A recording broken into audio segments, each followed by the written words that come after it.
परळी राष्ट्रसेविका समिती देवगिरी प्रांत या संघटनेचा प्रवेशवर्ग परळी वैजनाथ येथे होत असून या प्रवेशवर्गाचे पूर्व पथसंचलन आज परळी शहरात अत्यंत शिस्तबद्ध आणि प्रभावी पद्धतीने पार पडले। शहरातील छत्रपती शिवाजी महाराज चौकातून निघालेल्या या संचलनात भगिनी शक्तीचा उत्साह आणि राष्ट्रसेवेचा निर्धार ठळकपणे जाणवला। परळी येथील छत्रपती शिवाजी महाराज चौक, एक मिनार चौक, स्टेशन रोड, राणी लक्ष्मीबाई टावर, नेहरू चौक मार्गे संत जगमित्र नाना महाराज यांच्या मंदिरात प्रवेश वर्गाच्या पथसंकलनाचा समारोप करण्यात आला। विविध वयोगटातील महिलांनी पारंपरिक वेशभूषा, भारत माता की जय, वंदे मातरम या जयघोषाच्या गजरात संपूर्ण परळी शहरात संघटनेच्या मूल्यांचे दर्शन घडवले।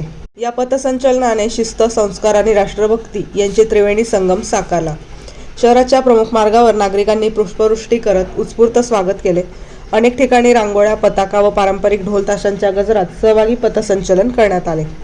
पथसंचलनाचा समारोप जगमित्र नागा मंदिर येथे सांगता गीत सादर करून करण्यात आला। या भव्य आयोजनातून परळीवासियांनी एकता, संस्कार आणि स्त्री शक्तीचा गौरव अनुभवला।